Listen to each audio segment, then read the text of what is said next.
মাধবদীর মানুষ যাদের সন্তানরা হাফেজ হয়েছে, আর যেই সন্তানরা হাফেজ হয়েছে, হয় তোমাদের তো ডেলি ফুলের মালা পড়া দরকার। কেন আল্লাহ জান্নাতের ভিতরে একটা শহর বানায় রাখছেন, যার শহরের নাম হলো তুবা। ইন্না ফিল জান্নাতি লাওয়াদিয়ান ইউকালু লাহু তুবা। জান্নাতের ভিতরে একটা শহর আছে যেটাকে তুবা বলে। খালাকাল্লাহু মিন মারজান, যেটাকে আল্লাহ মারজান পাথর দিয়ে বানাইছেন। লাহু ৭০ আলফা বাবান, যা ৭০,০০০ দরজা। আলা কুল্লি বাবিন ৭০ আলফা মালাইকাতান, প্রত্যেক দরজায় ৭০,০০০ ফেরেশতা। হাফেজের দালিকা লিহাফিজিল কুরআন, এটা হলো হাফেজে কুরআনের জন্য। হাদিস আরো রয়ে গেছে, যখনই সে দরজায় যাবে তো ৭০,০০০ ফেরেশতা তাকে গার্ড অফ অনার দিবে। সর্বশেষ দরজা যখন অতিক্রম করবে তো ৪৯০ কোটি ফেরেশতা তাকে গার্ড অফ অনার দেওয়ার পরে আসল বাড়ির গেটে পৌঁছবে। ডেলি ফুলের মালা পড়ো। হাফেজরা, আবার হাফেজের বাপরা বলবে আমাদের, আরে আপনাকে তো যখন যাইবেন তখনই মারতে থাকবেন, কেন আপনি বাবা। দুনিয়া তো কিছু পেটকে পুরস্কার দেওয়া হয়, কিছু বাবা মাকে পুরস্কার দেওয়া হয়। ইনশাআল্লাহ হাফেজের মা এটা ধারণা করতে পারে আমার পেটের পুরস্কার জান্নাতে আল্লাহ দিবে। যখনই আমার ছেলের জান্নাতে যাব, ওই সোসাইটিতে যাব, তো ৪৯০ কোটি ফেরেশতা আমার পেটের সেলুট দিবে। আমার পুরস্কার তো ওই দিন দিবে আল্লাহ। ইনশাআল্লাহ দেখা যাবে। যা হোক, কথা লম্বা হয়ে যেতেছে, কথা লম্বা হয়ে যেতেছে। ওমর রাদিয়াল্লাহু তাআলা আনহু, আল্লাহর রাসূল যখন বলছেন তো দুইজনে মুস্কি হাইসা দিছেন। হাইসা দেওয়ার পরে আল্লাহ রসুলের চেহারা হঠাৎ মলিন হয়ে গেছে। তো সাহাবা জিজ্ঞাসা করছেন, ইয়া রাসূলুল্লাহ, দুইজন জিজ্ঞাসা করছেন হাসির ভিতরে মলিন হলো কেন? বলে একটা সময় আসবে আমার উম্মত তোমাদের উপরে আঙ্গুল উঠাবে। কি উঠাবে? তোমাদের উপরে কি উঠাবে? আঙ্গুল। বোঝেন? সাহাবাদের ভুল ধরা শুরু করবে, সাহাবাদেরকে ক্রিটিসাইজ করা শুরু করবে, আঙ্গুল উঠাবে। চিল্লায়ও না, আমি চিল্লানোর পাবলিক না, চিল্লান পছন্দ করি না। ধ্যান দিয়ে শোনা থাকো, দিলে গাঁথতে থাকো, এটা কাজে লাগবে। কেননা তুমি আমি ওয়াজ করলে আসলে কি হবে? আমার এইখানে ওস্তাদ বয়ে রয়েছে। ওস্তাদ চিনো? হ্যাঁ, কার ওস্তাদ? হ্যাঁ, শয়তানের ওস্তাদ, যিনি সবচেয়ে বড় হুজুর। হ্যাঁ, ওনাকে ধোকা দিছে ওনার এই ভিতরেরটায়। এটা মনে করো না তোমরা চিল্লান দিলে আমি তোমাদেরকে আমার পক্ষে মনে করবো। আমি ওই পাবলিক না। কোটি মানুষও যদি চিল্লান দেয় আমি ভাববো এখানে জিরো, একজনও আমার পক্ষে না। খালি সুযোগ পায় না, পাইলে আমারও সাইজ করবো, এটা আমি ভাবি। বিদায় চিল্লায়ও না, ধ্যান দিয়ে শুনতে থাকো। শয়তানের কথা মনে উঠে গেল, কোত্থেকে কই লয়ে গেছো তোমরা। বড় হুজুর উনি ১,৮৫,০০০ বৎসর ইবাদত করার পরে বিতাড়িত হয়েছে। ওনার ৭ আকাশে ৭টা উপাধি ছিল। প্রথম আকাশে আবেদ, জাহেদ, আরেফ, তাকি, ওয়ালি, খাজেন, আজাজিল। শেখ সাদি রহমতুল্লাহ আলাইহি সপ্তম আকাশের উপাধি নিয়ে কবিতা লেখছেন। তাকাব্বর আজাজিল রাখারে কর, বজনদানে লানত গিরফতারে কর, ওফিল আরশি মকতুবুন ইবলিস ওয়া হুয়া গাফিলুন আল আকিবাতিহি। আরশে ইবলিস লেখা ছিল, কারণটাও লেখা ছিল। সে শেষ পরিণামের ব্যাপারে উদাসীন ছিল। আজকে আমি যেদিকে নিয়ে যাইতেছি আমরাও আজকে এরকম উদাসীন। ওই বড় হুজুরও আমার লগে আসছে, আমি গাড়ি ভাড়া করে আসছি, উনি উইদাউট ভাড়ায় আমার কান্দে চড়ায় পড়ছে।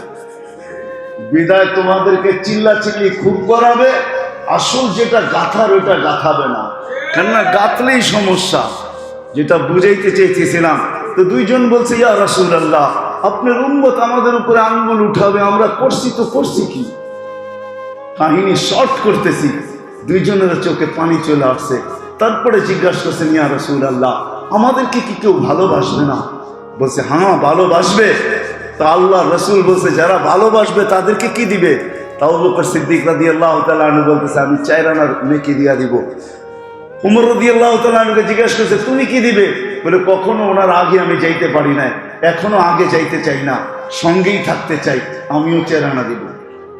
আল্লাহ রসুল বলছে মুখে বললে হবে না, লেখো।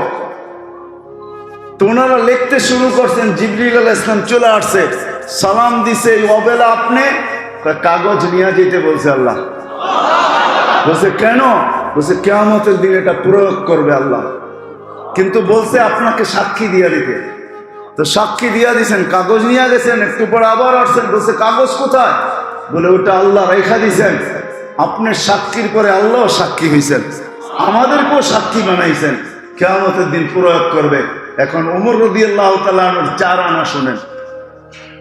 আল্লাহ রসুল চাঁদনি রাত্রে আম্মাজানকে নিয়ে বসে আছেন বাহিরে, আকাশে ফুটন্ত তারা।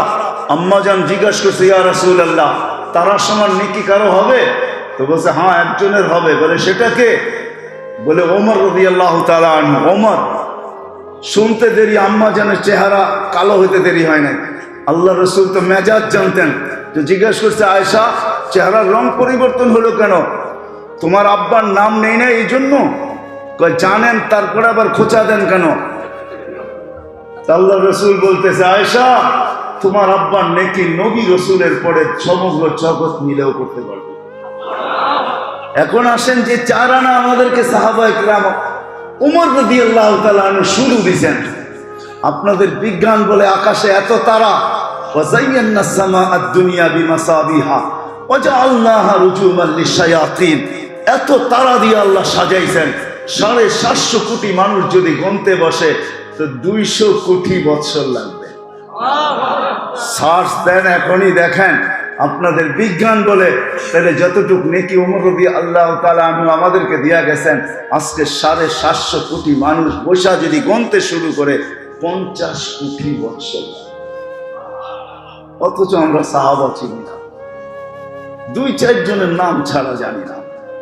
যাক, আমি অনেক আগে চলে গেছি, যেখানে আমার যাওয়ার কথা কোত্থেকে জানি না হারায় গেছি।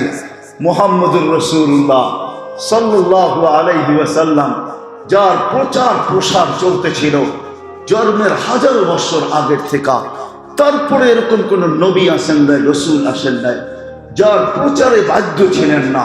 সমস্ত কিতাবের ভিতরে প্রচার চলতেছিল, প্রসার চলতেছিল। মুসা আলাইহিস সালামের মতো নবী পর্যন্ত তারাদাল আলওয়াহ বাদায়ে নেহায়া আছে, নিজে যেই কিতাব আল্লাহ লেখা দিয়েছেন ওই কিতাবকে পাশে সরায় বলছে উম্মত বানায়া দেন, নবী হওয়ার দরকার নাই। আল্লাহ বলছে সাবাক্তা মিনহুম, বড় আগে চলে আসছো, তোমাকে উম্মত বানানোর কোনো সুযোগ নাই। বলছে তাইলে ওই উম্মত আমাকে একটু দেখায়া দেয়। বলছে এটাও সুযোগ নাই, কেননা এরা পরে আসবে, তুমি আগে চলে আসছো। আর আমি এদেরকে শোকেজে রেখা দিছি, এরা শোপিস শোকেজে রেখা দিছি, ওইখান থেকে বাহিরও করবো না, দেখাবো না। বলছে আওয়াজ শোনানো যায় না, আসমি'নি সাওতাহুম, একটু আওয়াজ শোনায়া দেন না। তো আল্লাহ আওয়াজ শোনায়া দিছিলেন, আওয়াজ দিছিলেন, ইয়া উম্মতা মুহাম্মদ। আমরা সবাই সাড়া দিতে দেরি করি নাই, আমরা সবাই সাড়া দিছি। লব্বাইক আল্লাহুম্মা লব্বাইক, লব্বাইক ওয়া সা'দাইক। আল্লাহ আপনার ডাকে সাড়া দিতে পারে আমাদের ভাগ্য খুলে গেছে।